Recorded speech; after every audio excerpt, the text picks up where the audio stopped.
Welcome to episode number 10 of Distress Deals Decoded, where real estate problems meet real solutions. Brought to you by our friends at Asset Resolution Advisors. Today, we're going to dive into the issue about emerging opportunities for real estate investors and real estate agents. Our topic today: why most people think that short sales take too long, right? And why they're usually absolutely wrong, right? Short sales, it normally people think it should be, short. They have a wrong interpretation into what it takes. And, I'm accompanied today by my colleagues here, Patrick Butler and Steve Schiller from Asset Resolution Advisors, to debunk a lot of the myths about why these things seem to take forever. So, Patrick, lead us, my friend. What is the big myth around these short sales? It's funny. I thought you were calling my wife. Her name is Lita, and you said lead us. So, you had me confused for a Lead second. us. So, some of these myths are, I'm going to call them partial myths. So, for example, one of the big things that real estate agents think, or anybody for that matter, investors, homeowners, it's the banks. The banks take forever processing short sales. And that is partially true. And we're going to talk about why that is, particularly post COVID, where things have changed from the days pre-COVID when they kind of had their acts together.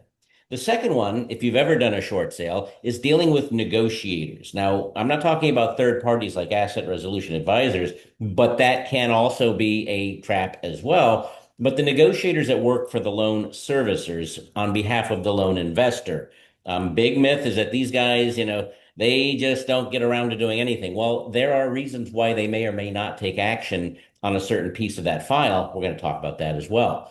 Broker price opinion or appraisal timelines, the VAT timelines, the valuation piece, also a big myth, but that can be averted. And what we're talking about here today, folks, are things that we can proactively affect to shorten the length of time on, as you said, Juan, the irony, the short sale that takes so doggone long. And then the other one that is definitely a factor are the understaffed servicers. During COVID, most of these big banks, as they often do, when things slow down, they cut staff and then they build them back up again.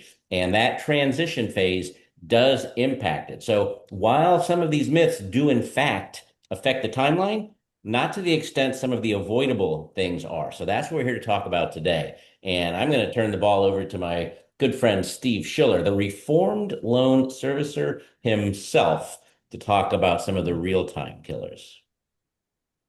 All right, thanks, Patrick. All great points, and one of the things that frustrates me on our side of working with buyers, sellers, agents who have not done a lot of short sales, and when they ask us is, why does this take so long? Why is this taking months? So on and so forth. And what I tell them is, well, let's flip the script a little bit, right? Let's look at a transaction that's not a short sale. When you look at a transaction that's not a short sale, everybody preps it ready to sell so that they can close right away. How come you're not doing that in the short sale? And that really is the key to everything, right? You should really prep everything from the standpoint of a short sale, just like you would a standard transaction. When you look at it and you compare everything, is a short sale longer? Yes, it is longer because it has to process. It's not just a payoff. But the real thing that comes down to it is the prep on most short sales is not done beforehand. Everybody does it after. So let's talk about some of the things that really are just time killers, right? So first things first is in a short sale, most cases you're going to need to explain your hardship, right? The bank wants to know why you're doing a short sale, why you can't afford something. So if you're a person who has a lot of money and you just want to do a short sale for, just the heck of it because you just don't want to pay the full amount, not going to work. If you can afford it, you're supposed to pay. It is a loan after all. But if you do have a legitimate hardship, which really isn't much, but if you have a hardship, you're going to have to prep a doc for that. It doesn't have to be a long narrative. It's a short document saying, hey, I lost my job or I cut my hours or whatever the case is. There are a lot of different reasons for a hardship. That's one of the things most people don't even put down why they have this hardship. kills deals from a timeline perspective. Liens. When you get the liens from your title company, most people, when you do a regular standard sale, you try to clear your liens or you get your payoff for all your liens so that when the sale closes, you pay off everything. Most people don't do that on short sales. They're just hoping these liens are going to go away. So it's the same thing. You need to prep these liens so that you have everything ready to go and you know what you're paying. Even in a short sale, liens can get paid in a certain way, in a certain order. It's just a matter of prepping the file and ready on what to do. Same thing goes with HOA. Same thing goes with municipal liens, PACE loans, partial claims. All of these liens are things that you just need to prep for. They don't really cause a lengthy issue. It's just that most people don't take care of them until they get their approval, and then it's all these things pop up and takes weeks and weeks to do. It takes weeks and weeks to do regardless. So just some of these things you just need to front load instead of back load. There are other things that kill deals like timelines, like probate. You can work a short sale while you're in probate. You just need to make sure the timing is right of when the probate's ending versus the beginning, so you have all of that information. There's certain things like certain bankruptcy. If you file bankruptcy, there's certain things you need to take care of. Financial packages, making sure you have all of the items put together. The real things here, the real point to take away is servicers don't reject the deals, right? They're just quarantining the risk. If they see something that just doesn't fit their timelines, doesn't fit their check boxes, right, in all their procedures, they're just gonna push it off to the side and take care of it later. That's really what kills most of these deals from a time perspective. And Steve, I probably should have really emphasized that to your point, when we get short sale files from investors, agents, whomever, oftentimes it's a first sniff at the transactions. Like, hey, can we do something with this?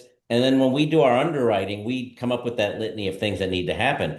And that's important because time then becomes our enemy in every one of these transactions. We want to make sure that we minimize the timeline as much as possible. But at the same time, there's a balancing act between how much of this front loaded work can we accomplish so that the thing goes through the pipe quickly and efficiently and not be too late where the foreclosure occurs. So, it's vital that we understand collectively the big picture on these. Yeah. Yeah, it really is. And we've had recently, why we're doing this, the last few weeks, we've had some deals pop up. And in both the two cases we got included into, one had a short sale that's been pending since July and one since June. And the buyers are beside themselves and they're asking, wow, it's taking so long, what's going on? And when we looked at them, it was all this prep work, right? So one of the deals had some title issues. Nobody took care of the title issues. So they've been negotiating this deal this whole time, trying to figure out how to negotiate it. And meanwhile, there's one piece that was a title issue that everybody was ignoring, and they didn't know what to do with it.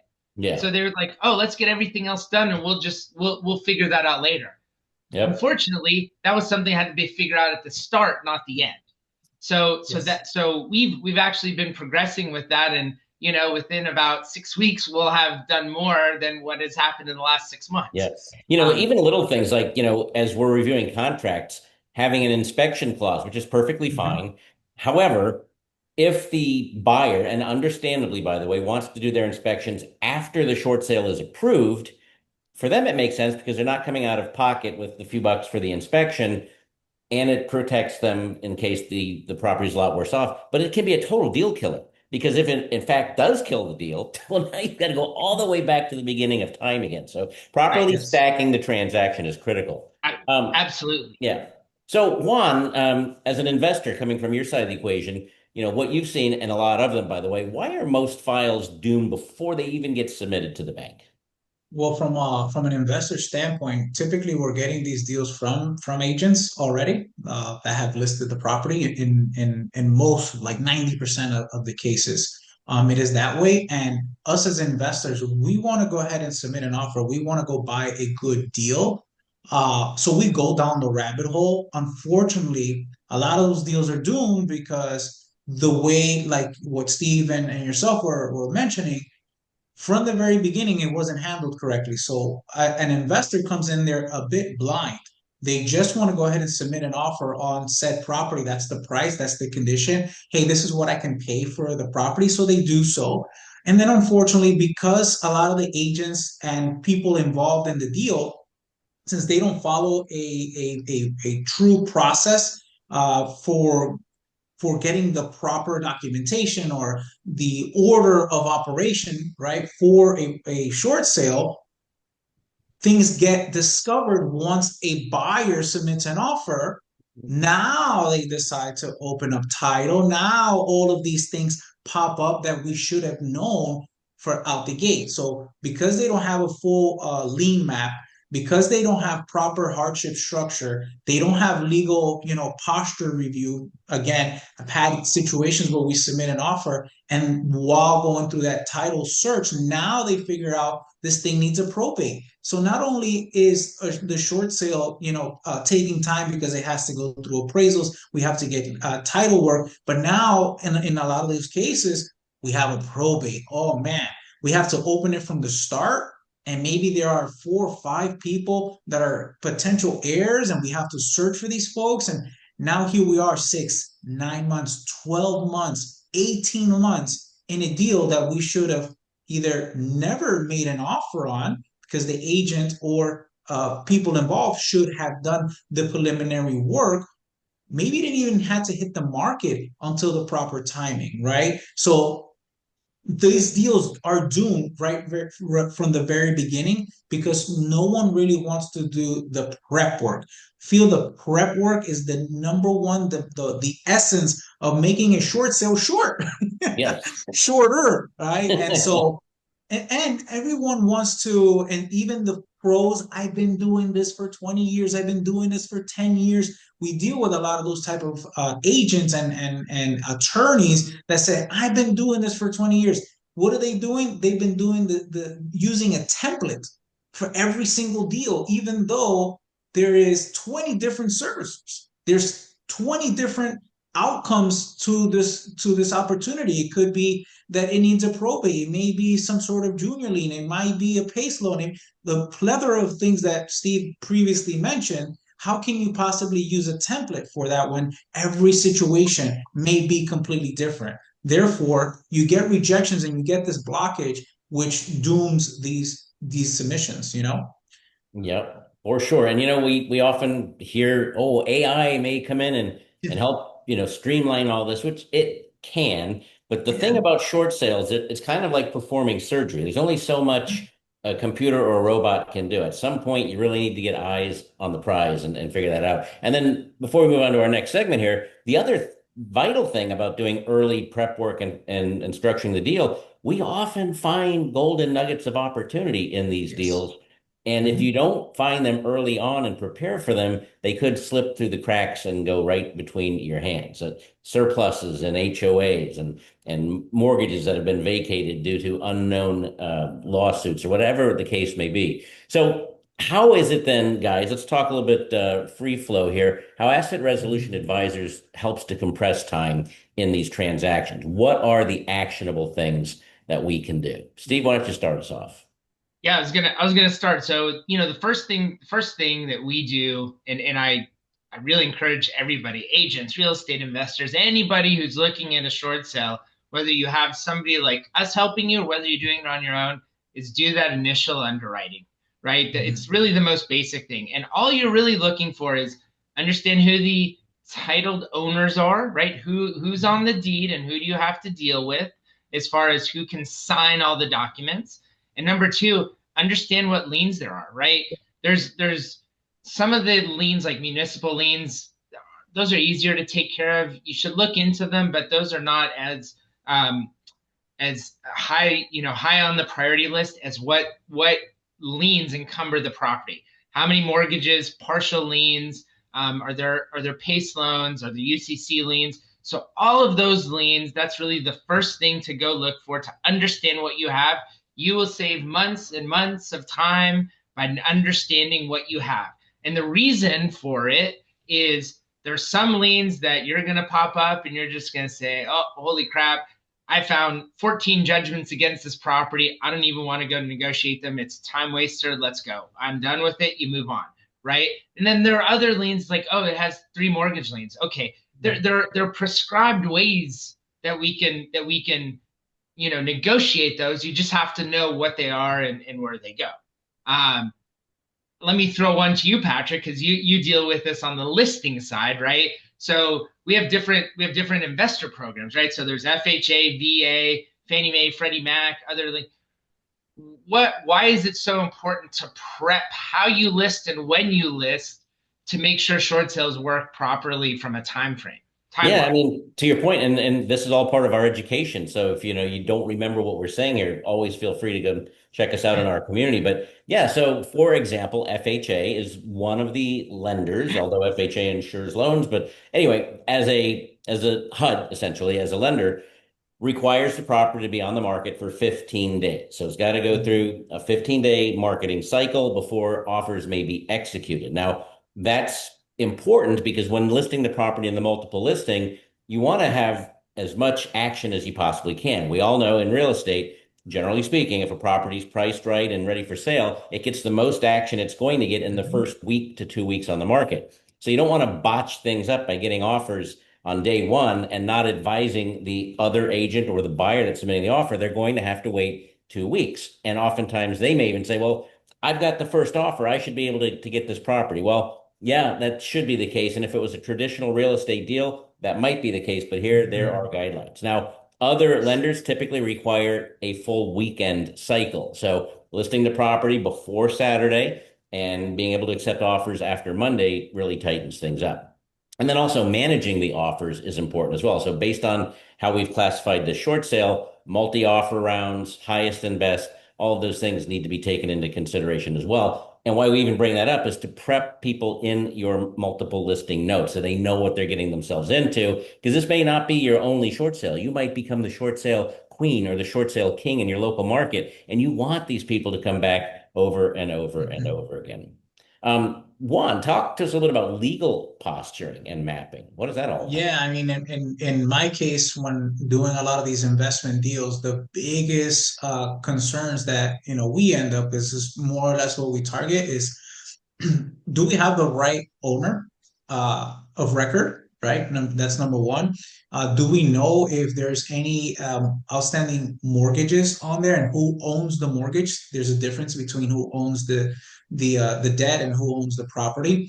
And most importantly, hey, has this person filed for bankruptcy? Is this person in probate, or do they have to do some sort of estate sale prior to even listing the property or starting a short sale? Not that you can't work it in tandem, but it's good to know that information prior to. So again, it's more so about the prepping. Same thing with the hardships, right? Has the people that you're working with, have they explored all the different options for potentially a loan modification, forbearance, etc., in order to avoid having to do things over, right? When things may fall through the crack. And then lastly, like Steve had mentioned, not only mortgage liens but municipal liens. Is that something that you can clear up prior to listing the property, so that when we submit an offer on a particular short sale, we are already 2 steps ahead of that problem? Because a municipal lien could be something as small as overgrown grass, right? But Yep. everything came to a halt because no one, took the time to go into the county record and say, oh, whoa, there's a lien for overgrown grass, and it says that they owe like $10,000 in grass. Well, has anyone cut the grass? So did anyone call just to kind of bring that into compliance? Could the agent, help out with that? Can the seller just clear that up? Cut the grass, contact the county, have them come out, say, oh, the grass is cut, negotiate that off, or reduce what that is, so that when we do submit the offer, that lien is no longer there. That's so simple. It doesn't take that much time, right? And so that's huge compression, because again, now the banks don't have to look at it from that standpoint of like, well, who's going to pay the lien, or how can we get this? Let's go ahead and contact the county and get this back into compliance. the buyers themselves like, well, I don't want to buy a property with a lien. It just makes so much Yeah. of a conundrum over something so simple if you're able to just kind of prep that right from the beginning. And I think that all parties involved, I don't want to just go ahead and talk about the agent who's listing the property to try to condense and close on this deal. I think all parties involved, right? Whether it be, let's say the homeowner themselves, like, hey, why don't you, if you're going to go through this process, why not educate yourself or ask the right questions and figure out how we can compress this thing? Because it's to your benefit that this thing goes smoothly and quickly in most cases. Number two, if you're an agent that's representing the client, you should know all of your protocols or standard operating procedure for a short sale, right? Which a lot of it is very similar from a prep standpoint. You can massively compress the time for these deals, but no Yeah. one wants to do the work. So Hey, so you said a couple of things. I wanted to touch on them. The municipal liens and clearing them up front, or at least yeah. having a strategy on them. I remember Mhm. one property in particular, it was a fourplex, and I forget the amount of liens that had accumulated. It was a Mhm. vacant property. In fact, I think the county or the city kicked everybody out, evicted Yep. everybody, and it was hundreds of thousands of dollars in liens. It may have even been close Sure. to a million. I don't recall. It's a Yes. million. A million, It's a and they got million. settled to $24,000, folks. Now, Yes. much easier to show somebody on the when they're viewing the property, hey, these were the liens, because they do their homework too. Hey, I saw this property was loaded with violations. Yeah, that got cleared, done. You don't have to worry about it anymore, and that gives them a sense Agreed. of relief. Otherwise, yeah, do I even want to make an offer on this property because it's so hairy? There's too much stuff. Well, typically they won't, right? As an investor, if they don't have a clear path for it and there's no understanding of that, then two things are happening. Number one, if it's not disclosed out the gate and you submit the offer, or let's say me as an investor, I submit the offer, and no one disclosed that there's potential liens and violations against the property, we're going to go through this whole short sale process. The search is going to come back, and me as a buyer now I have a way out of that Yep. deal Yep. because I no one disclosed that to me. So now an agent has to start all over again because if I didn't know as an investor that there were liens and I'm not comfortable with that, or no one can explain to me what is the path to them saying, hey, well, it's $1 million, but we got it reduced to, we got them to agree to 20 grand. That makes a world of a difference whether I'm going to proceed with this deal or not.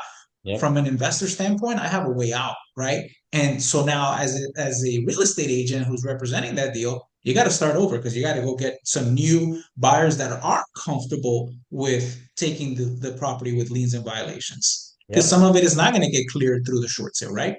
That's right. And properties Yeah. get shop worn pretty quick. Once everybody that would be the buyers sees all these issues, they just pass right by it, even if there have been changes made. Hey, Steve, I have a quick question for you. We talk about title and liens and all this. The big age-old question is, do we order title up front on these deals before we even get the ball rolling as part of due diligence? When I say we, meaning any we. If you're a real estate agent or an investor doing a deal in California, or you're somebody working with asset resolution advisors, there's cost to ordering title. So what's the perfect balance on that? And I know part of it, and Juan, you said it, asking the right questions of the homeowner. Mm-hmm. You have to jog Mm-hmm. their they might forget that they had a third mortgage or that Mm-hmm. their brother-in-law died. Maybe they're a little older and they really need some help recalling things. Mm-hmm. So that's vital to start the process. Steve, what are your thoughts on title? Not all short sales are created equal. So the answer really depends on where your jurisdiction is and in what information is available to you. So, like I said, the very first piece is we go look for basic information, right? What liens are on the property? There are a lot of states where all of that information is public record. Hmm. So anybody can get it from anywhere for free. And it's just a matter of hunting and pecking and figuring out where it is. There's some really great websites that you can go find them. Other states and jurisdictions and counties, you can't get it. So you have to, dig and you have to know how to dig. What I would say to everything we've been saying from the beginning is, first talk to the homeowner, see what they remember and what they know and what they have. That's the first best solution, right? You can get all of the information you need of, hey, what liens do you have? Even if you're not sure, to verify, right? See if you can get that public information and Mhm. figure out. There's a lot of, there's bankruptcy information, which is public. There's usually foreclosure information, which is public. You can find a lot of information through all of these. We can do, other trainings and other podcasts on Mhm. how to glean this information from them, but that's where I would start. Then to sort of take the next step further is once we have an idea of, yes, we can move this forward based on the information we already got, you don't have to do too deep um, of a dive into all these unless you really want to, because it's such a fantastic deal, right? As the deals go up, you have a certain framework of a deal, right? The avatar is a certain way, right? Certain servicers, certain loans, certain types, certain values. Then yes, you might want to pull lien. You might want to pull a title search, a report, because Yeah. it's such a good deal. Others, I'd say, look, it's probably not worth it to begin with. Let's get an offer. But where most people make the mistake is the vast majority of agents and investors who do short sales don't pull title until after they've started negotiating with the bank. And Mhm. Yes. that is one of the biggest killers of deals, because then it's like, oopsie, there's this lien and that lien and there's this and that. Yeah. And I didn't put that to the bank and now I have to start all over. Yet you just killed all your time Yeah. of Mhm. negotiating with the bank. So that 3, 4 weeks that you were working with them starts over because I forgot about this fee or that fee or whatever that popped up as a lien. So what we do, which was probably not different anymore, but was very different going back 10, 11, 12 years ago, is the minute we get an offer, we pull title. Mhm. Mhm. So before we send anything to the bank, we pull title.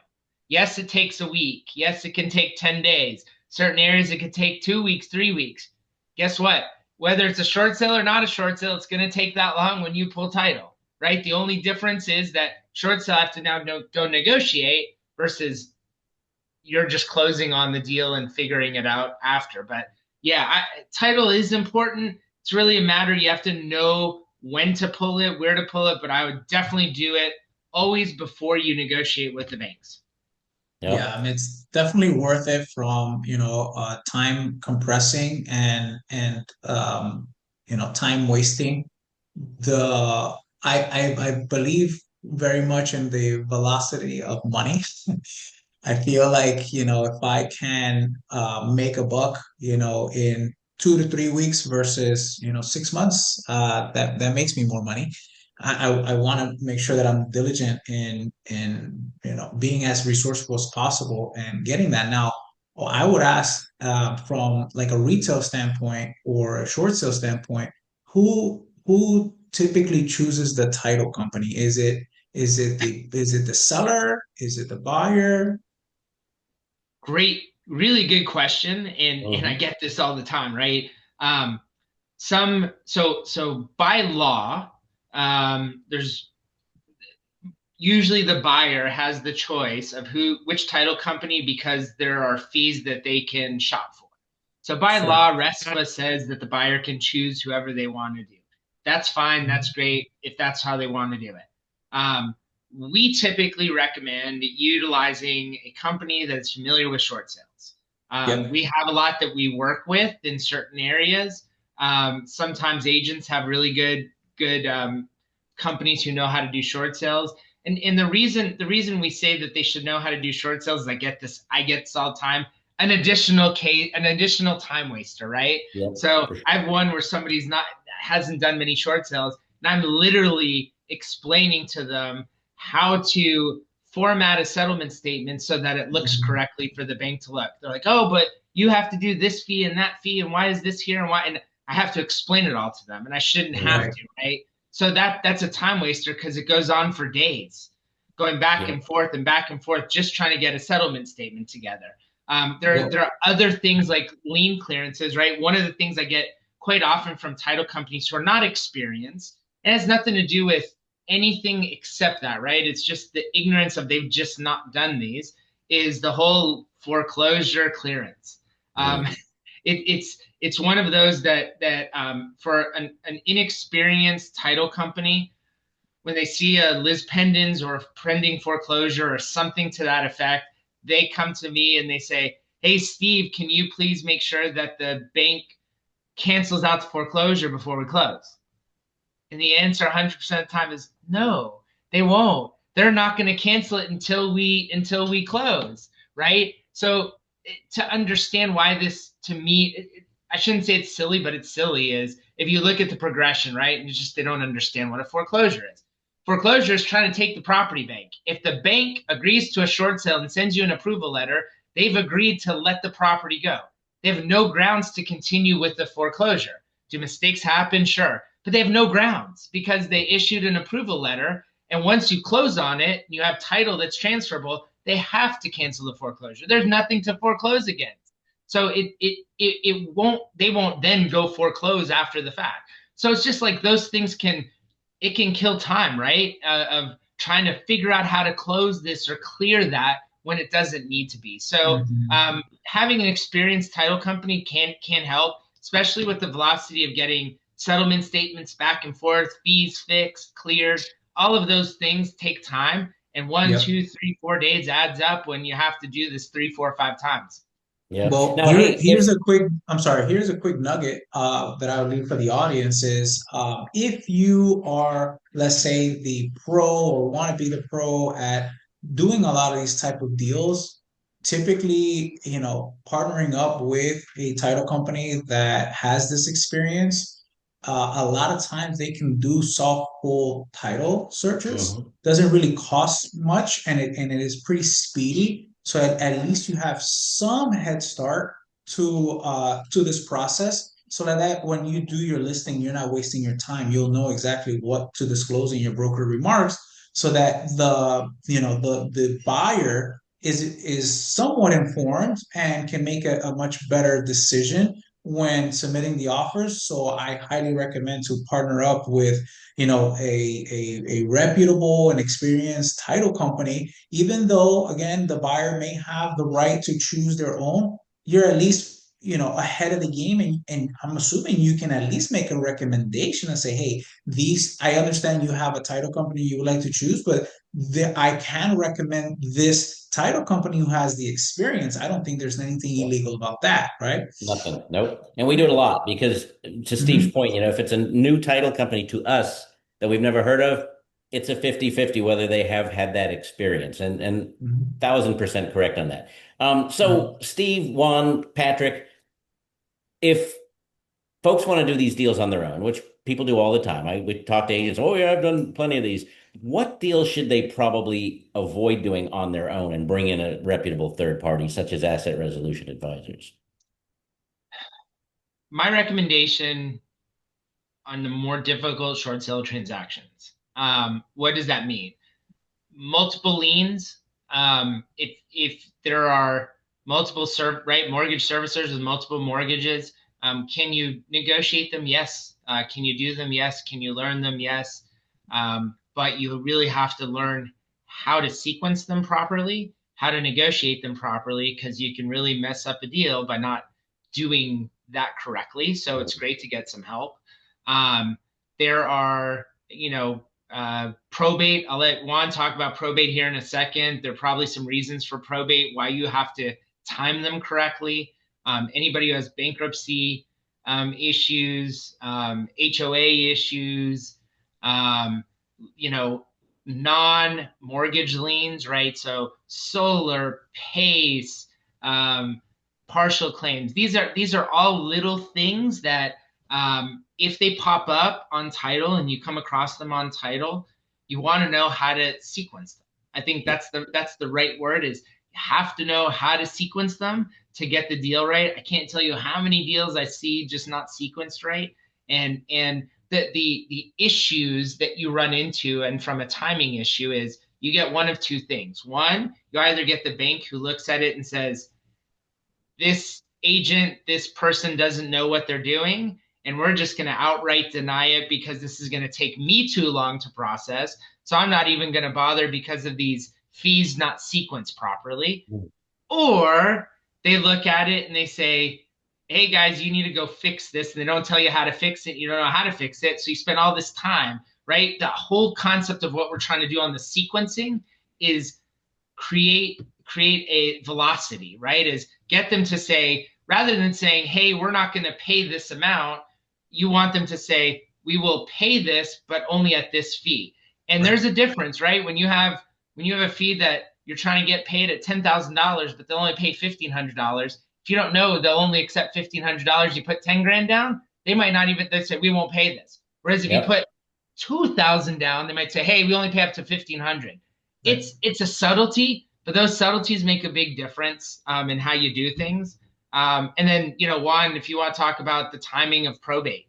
Yeah, I mean, probate can be very sensitive depending on if it's been started, if it's not been started, if there's a will, there's not a will, if a probate is a summary or not. Like, so all of it has its timing constraints. Some of them are easier than others, but I wouldn't do that by myself. There's no way I'm going to negotiate or do some sort of probate process on my own. I'm definitely hiring legal to expedite this, and then of course like everything else we've been talking about, is having the professionals that actually do this type of work. I wouldn't choose like a standard real estate attorney to do a probate. I would get a probate attorney that has, and that, that has done also short sales or understands short sales to some capacity, so that we can move things along. Because again, all of it has its particular timing sensitivity, and also other deals that I probably wouldn't do with by myself are investor portfolios. Even though I'm an investor, I probably wouldn't do those on my own, because on the if there is a, let's say, a first mortgage on it, it may not be a traditional, Fannie, Freddie, HUD type of loan. It might be an investor loan. It might be a hard money loan. And the negotiations with those entities are completely different than a standard short sale. And so a lot of people think, again, that they could just put a template in front of this and get the deals done. And that's not the way that works. So from those two aspects, I probably would not do those alone. I would get with a professional that can help me navigate through that, so I can do these deals faster and cleaner. Absolutely. It really boils down to stay in your lane in business, Mhm. right? What you're good at, keep doing, do more of them, get more opportunities, and then let the transactions work themselves with the appropriate people. Okay, so I think that brings us to pretty much the end. The moral of today's story is the key to compressing time in a short sale is properly front end loading the deal, meaning do your prep work, understand what documents are going to be needed, make sure that all parties are in alignment before you start the train down the track. It's vital, and it will save you months, if not saving the deal altogether completely. So, Mhm. folks, if you're tired of watching deals languish, remember that word, Steve? And deals die, slow deaths for that matter, stop treating short sales like just a paperwork process. It's not. It really needs to be engineered. We call it transaction engineering. So if you would like to learn more about this, if you like what you're hearing and you certainly want to make sure that you know as much as you possibly can, come join our school community, Asset Resolution Advisors. We'll have that link in the content down below. You can also submit deals for review. Our website, which will also be posted there, you can submit a form. We'll talk with you about that and give you all the details about how to work with asset resolution advisors. You can learn to do it yourself, which again, we don't always recommend, but some people love the pain. No pain, no gain, baby. Or outsource your deals to asset resolution advisors. So, in closing, if you're working on a short sale, a bankruptcy deal, any property or deal with liens, judgments, or complex issues, and if you'd like somebody to work them for you, reach out to Asset Resolution Advisors. We are here to help. We assign deals to you as well. So for those folks that do business with us, we do business with you in return. It's a wonderful two-way road. Subscribe, follow us, like us, send us a review. Either way, we are glad that you're here, and we will see you next week.